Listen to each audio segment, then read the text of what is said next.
இது வரைக்கும் சப்ஸ்கிரைப் பண்ணாத நம்ம சேனலை சப்ஸ்கிரைப் பண்ணிக்கோங்க. இத்துடன் தொடர்ந்து வீடியோ வரணும்னா பக்கத்தில் இருக்க பெல் ஐகானை கிளிக் பண்ணிக்கோங்க.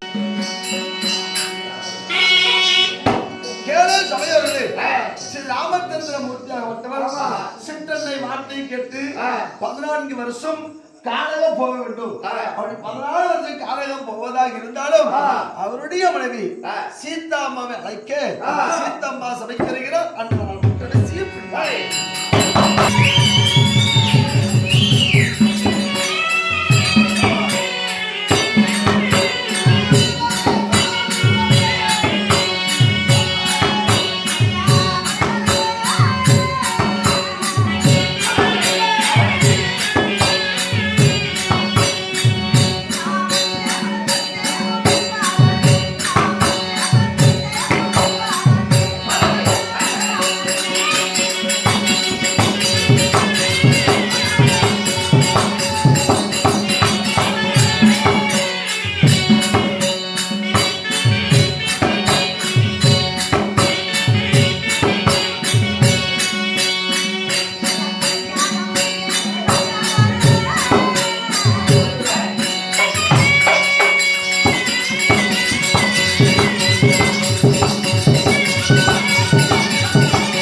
சபைக்கு மனமார்ந்த வணக்கம்.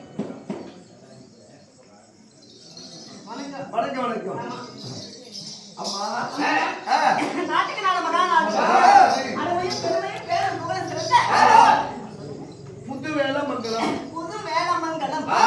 இந்த கிராமத்தில் எழுதுடைய அகிலாண்ட கோடி பிரம்மாண்டனாகிய அம்மனாகிய வேளமாரியம்மன் கும்பாபிஷேக திருவிழாவை முன்னிட்டு ஊர் பொதுமக்கள் அனைவரும் ஒன்று கூடி அம்மனுக்காக நாடகத்தை அரங்கேற்றம் செய்திருக்கிறாங்க. நடத்தக்கூடிய நாடகம் வனவாசம். இதையெல்லாம் ராமர் பாதையில் ராமர் வனவாசம் அல்லது பரதன் பாதுகா பட்டாபிஷேகம். இப்படி சொல்லக்கூடிய நாடகத்தை பார்க்க வந்த அனைவற்று பேருக்கும் எத்தனையோ பேர் நாடக கலைஞர்கள் நாடக ஆசிரியர்கள் அனைத்து கலைகளும் கற்றுள்ள மாமேதைகள் அனைவற்று பேருக்கும் கலை குழுவின் சார்பாக மனமார்ந்த நன்றியை தெரிவித்து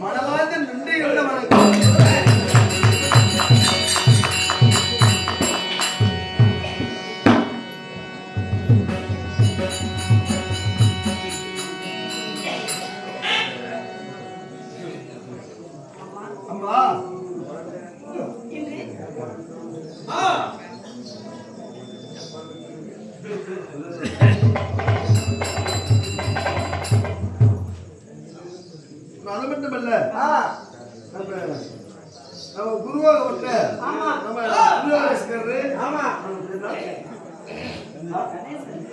அண்ணன் கணேசன் அவர்கள் அவருடைய சொல்றது வந்து கலைஞரின் சார்பாக மனமார்ந்த நன்றி கலந்த வணக்கத்தை தெரிவித்துக் கொள்கிறேன்.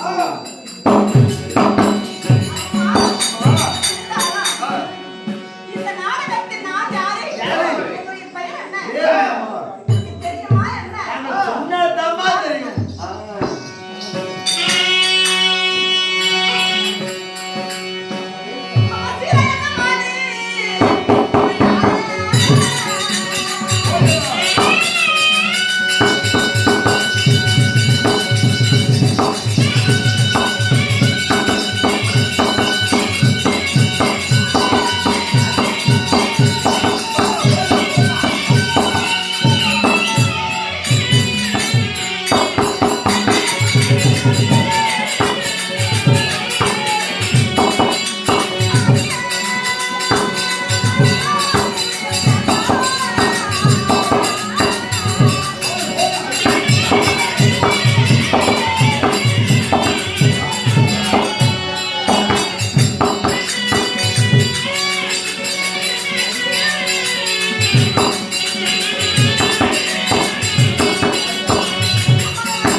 அம்மா, என்னுடைய பேர் தான் சீதை என்று அழைப்பார்கள்.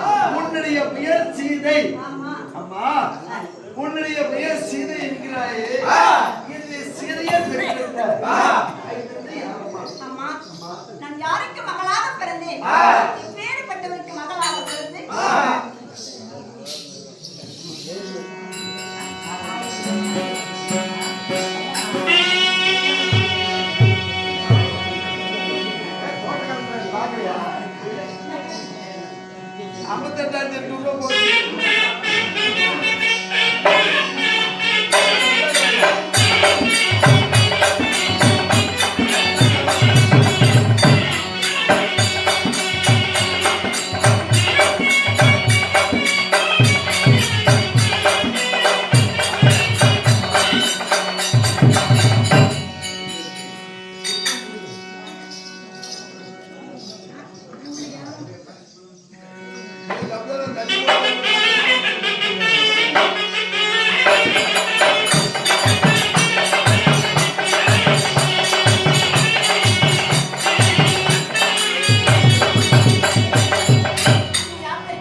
அழைச்சி வருவதற்கு கஞ்சி கொடுத்த ஆசியம்மா, சோர்ந்து வருவதற்கு அந்த வண்டூர் ஆசியம்மா, கண்ணைக்கு அடைக்கலம் தந்தாங்களா?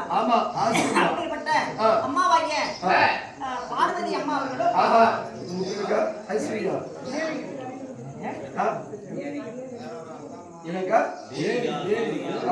அம்மாவாகிய தேவகி அம்மா அவர்களும், அதாவது மதிப்புக்கு மரியாதைக்குரிய இந்த மைக் செட் நமக்காக அமைத்து ஒளி ஒளியும் அனைத்து விதமான முதல்களை செய்து வழிபாடு படக்கூடிய மயில்சாமி ஐயா அவர்களும் யாவற்றை பெறும் அந்த அம்மனுடைய ஆசை பெற்று எட்டு வழி போனாலும் எமர் பயம் இல்லாமல் எட்டு வழி போனாலும் நோய் நோய் இல்லாமல் அந்த அம்மனுடைய ஆசை பெற்று தொழில் இருக்க வேண்டும் என்று அந்த அம்மன் அனைத்து குணங்களுக்கு அந்த வாய்ப்பு கொடுத்து ரசிக்கிற ராமன்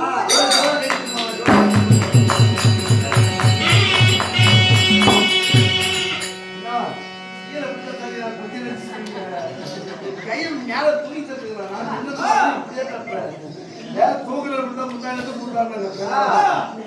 கை தட்டு நோய் எடுத்து ஒரு பையன் நல்லா துணி நோய் எது நின்று போய் அடிச்சா பாரு புடிச்சு நறுக்குன்னு வச்சுக்கிட்டான். அது நீ கூட முடிஞ்சுட்டாங்க 500 ரூபா கொடுத்தேன். கூட பேசி நான் எங்க விட்டேனே தெரியல. புடிச்சு நச்சுக்கிட்டு விட்டுக்கிறோம். தாய் தந்தை நான் யாருக்கு மகளாக பிறந்தேன்? தாய் யாரு? தந்தை யாரு? அதாவது நான் பூமியில் பிறந்தேன். ஆமா. எப்படி? நான் பூமியில் பிறந்தேன். என் தாய் பூமாதேவி. அம்மா இல்ல பூமாதேவிப்பட்டவள் உனக்கு மட்டும் தாய் இல்ல, இந்த உலகத்துக்கே தாயின் பூமி தாய் தான். அது நீ மட்டும் எப்படி பூமியில பிறக்க முடியும்?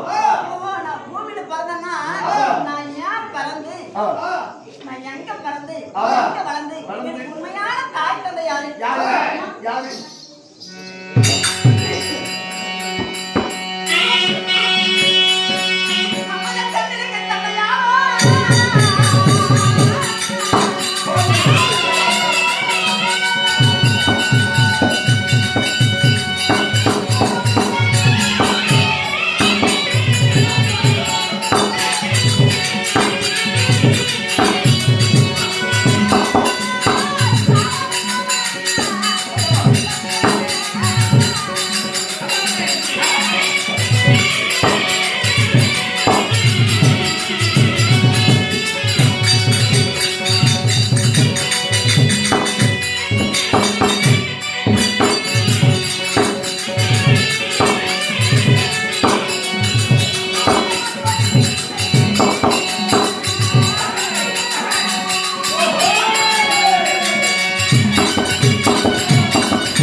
உண்மையான தாய் தந்தை யாரு? தென்னிலங்கையை ஆமா ஜெகதோட பரிபாலனை செய்து வரக்கூடிய அதாவது ராவணேஸ்வரன் என் தந்தையா? உண்மையான தந்தை ராவணேஸ்வரன். ஆமா. தாய் வந்து மண்டோதரி. ஆமா. ராவணேஸ்வரனுக்கும் ஆமா உன் தாய் மண்டோதரி நீ பிறந்து வளர்ந்து ஆனா பூமியில பிறந்தியே இதற்கு காரணம் தெரியும். அதாவது ராமாயணத்துல ஆமா 8 எழுதாத ராமாயணம் ஒரு புத்தகம் இருக்குது. அந்த புத்தகம் தான் ஏன் அந்த சீதை வந்து ராவணனுக்கு மகளா பிறந்தார். ஏன் மகளா பிறந்தார்? உண்மையான உங்களுக்கு சீதைக்கு தாய் யார் தந்தை யாரு? அதுதான் உண்மையை எழுதிக்கிறாங்க 8 எழுதாத ராமாயணத்துல. ஆமா. அதுல நான் ராவணனுக்கு மகளாக பிறந்து நான் குழந்தையா இருக்கிற சமயத்துல ஜோசி பாக்குறாங்க ஜாதகம். ஜோசியை கூப்பிட்டு ஜாதகம் பாக்குறாங்க, கஞ்சி பாக்குறாங்க. இந்த ராவணேஸ்வரனுக்கு அப்புறம் இந்த தென்னிலங்கை நாட்டை இந்த பெண் குழந்தை ஆட்சி செய்யுமா செய்யாதா? இத பார்த்து சொல்லுங்க. பொண்ணு ராசி எப்படி இருக்குது? அவன் ஜோசி கூப்பிட்டு கேக்குறாங்க. அந்த ஜாதகத்துல என்ன இருக்குது? இந்த பெண் குழந்தைனால் இந்த மங்கைக்கு அழிவு ஏற்படும். நாட்டுக்கு அழிவே ஏற்படும் சொல்லிட்டாங்க. ஆமா. என்ன செய்தார்? என் தந்தையாக ராவணேஸ்வரன் தங்கப்பேளை உற்பத்தி செய்து அந்த பெண்ணை குழுவலாக அந்த பெண் குழந்தையை வைத்து எங்க விட்டாங்க? அம்மா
விட்டாங்க? லங்கையில ஓ, லங்கையில் விட்டாங்க.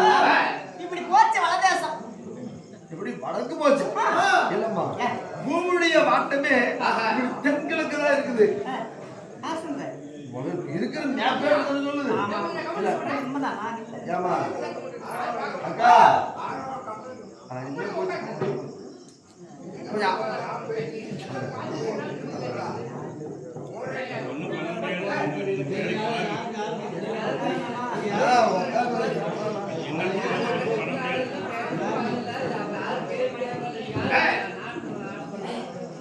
அமைதியா இருந்தா நான் கொஞ்சம் சிறப்பா நடத்துவோம். அம்மா வடக போச்சு. சரி சத்தம் போடா தெரியுமா? கதையை நல்லா நடத்துறோம். கையெழுத்து கூட கும்பிடுறோம். தெரிஞ்ச வரைக்கும் எல்லாம் தெரிஞ்ச வரைக்கும் நடத்துறோம். அப்புறம் யாருனாலும் தான் நடத்தான்னு சொல்லாதீங்க. சத்தம் போடாத இருங்க, நல்லா நடத்துறோம். ஏன் சத்தம் போடுறீங்க? அம்மா பணம் கொடுத்து சாப்பாடு கொடுத்து செலவு போடுறது நாங்க நடத்த வேண்டிய கடமை எங்களுக்கு. நாங்களும் சேர்ந்தவதான். நீங்க என்ன சொல்றீங்க அதை கேட்கறதா நாங்களும் வந்துருக்கோம். இதை கொஞ்சம் சப்போர்ட் பண்ணுங்க வேண்டிய வரைக்கும். உங்களுடைய உதவி கண்டிப்பா எங்களுக்கு வேணும். கொஞ்சம் ராமாயணம் மகாபாரதம் கொஞ்சம் கதை கேளுங்க. அரசியல் இதில் தான், அதாவது எல்லாமே இதில் தான் இருக்கிற அடங்கி இருக்குது. ஆட்சி சேர்ந்தாவும் அந்த நாள் முதல் இந்த நாள், இப்ப அந்த ஆட்சி இல்ல, அந்த நாள் முதல் இந்த நாள் வரல. அந்த காலத்துல மகாபாரதம் ராமாயணத்திலிருந்து அரசர் மன்னர் பரம்பரையிலிருந்து மகாபாரத ராமாயணம் கேட்காத இருக்காத ஆளு இருக்க முடியாது. ஒவ்வொருத்தரும் என்ன செஞ்சாங்க அப்படின்றதுதான் இருக்குது. மகாபாரதத்துல கூட தர்மராஜா ஆட்சி செய்கின்ற போது 36 வருஷம் ஆட்சி செய்கின்ற போது பீஷ்மர் அனைத்து விதமான அறிவுரையை சொல்லிதான் அந்த நாட்டை ஆட்சி செய்தாரு. அது மாதிரி இந்த மகாபாரத கதையை கேளுங்க. திருப்பதி மிதிக்காத பாதமும் சிவனை வணங்காத கையும் நல்லது கெட்டது நாலு சொல்லி கேட்காத காதும் நாட்டுல இருந்தும் பலனில்லை இருந்தும் பலனில்லைன்னு சொல்லிருக்கிறாங்க. ஆமா, பெரியவர்கள் சொல்லிருக்கிறாங்க. கேளுங்க. ஆமா ஆமா, நாளைக்கு போய் எதனாலும் பேசுங்க. அப்படி கேட்க முடியல ஒரு 10 பேர் படுத்து வராங்க, 11 படுத்து தூங்குறாங்க. டிஸ்டர்ப் பண்ணாங்க. அதான் நிறைய, அதாவது நிறைய கதை கேட்கிற புண்ணியவான்களா இருக்கிறாங்க. ஆமா, அது அஞ்சு சரக்கு கொஞ்சம் மட்டமான சரக்கு கொஞ்சம் அதிமரியாதை கொடுத்து படுத்துருப்பாரு.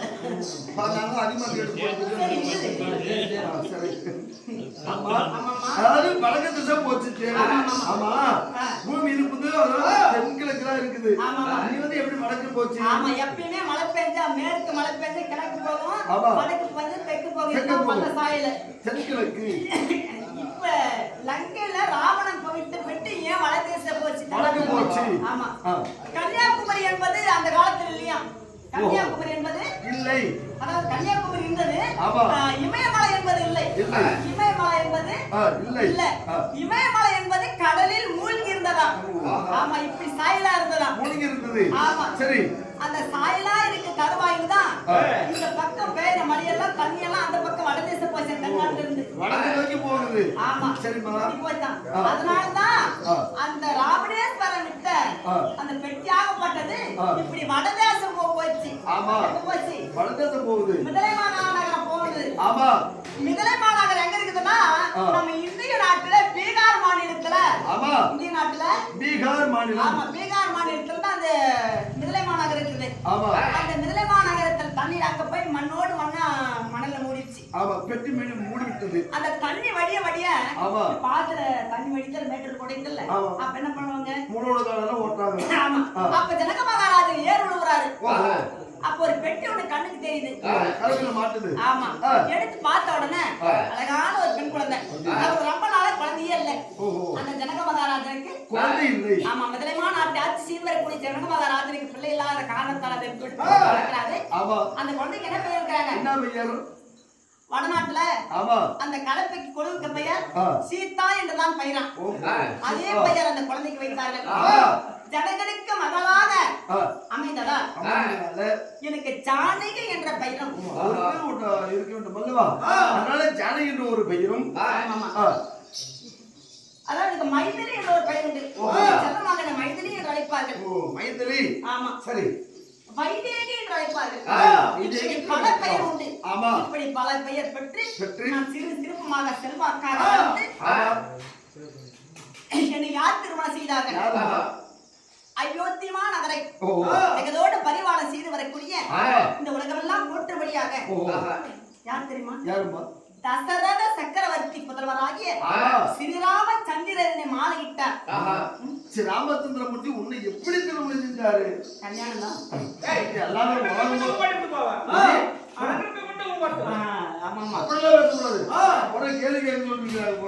இல்ல மாமா வசக்கார மந்தியா நெந்தியா அப்படியா போயிட்டே இருக்குங்க. அப்படியா? நீங்க வந்தீங்களா? சாப்பிட்டீங்களா? காத்தாலைக்கு சம்பளமாக போயிட்டீங்களா? ஏன்னா உங்களுக்கு உத்தரவு போட்டாங்களா? ஆமா, நைட்டு உத்தரவு நம்மளுக்கு அப்படிதான். சரி வந்துடுறேன். கேள்வி இப்ப நான் என்ன சொல்லணும்? அது ராமச்சந்திரமூர்த்தி உன்னை எப்படி திருமணம் செய்தார்? ஏன் அவரை நீ திருமணம் செய்யணும்? காரணம் இருக்கு. உலகத்துல எத்தனையோ மாப்பிள்ளைங்க ஆயிரக்கணக்கான இருக்கிறாங்க. அவர் மட்டும் அதாவது இருந்து அயோத்தி, நீ இருப்பது ஜனகமாக நாடு. அதுக்கு எதுக்கு தொடர்பு வேணும் இல்லையா? எப்படி சொல்றது? எப்படி மாலையிட்டார்? அதாவது நான் சின்ன குழந்தை ஓடி விளையாடு தருணம். ஒரு பந்து விளையாட்டிருக்கிறேன். அந்த பந்து அவப்பட்டது ஒரு தனுசு நடியில் போய் விழுந்தது. சின்ன குழந்தை. ஆமா, தனுசுனா வில்லு. ஆமாமா. அந்த வில்லு கட்டில் போய் நுழைஞ்சிச்சு. அந்த வில்ல தூக்கிட்டு எடுக்க முடியாது யாராலும். எத்தனை பேர் தூக்கிட்டு வந்தாங்க? அந்த 5000 பேர் தூக்கிட்டு வந்தாங்க. 5000 பேர் தூக்கிட்டு வந்தாங்க. 5000 பேர் தூக்கி வந்து விட்டார்கள், வந்து நிறுத்தினார்கள் என்று சொல்லப்படுகிறது புத்தகத்துல.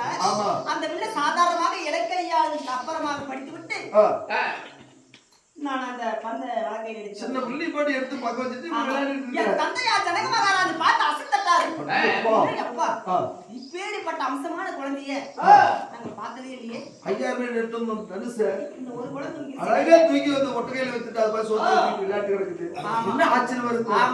அப்படியானா இந்த குழந்தை எடுத்த வில்லை எவர் ஒருவர் ஒழிக்கின்றாரோ அன்னவளுக்கு தான் இந்த குழந்தையை நம்ம கொடுக்கணும். சபா. அவங்க யார் வந்தாங்க? யாரு? ஜனக நாட்டுக்கு ஜனகன் என்று நகரம் சென்று பந்தயத்தில் நில்லழைத்து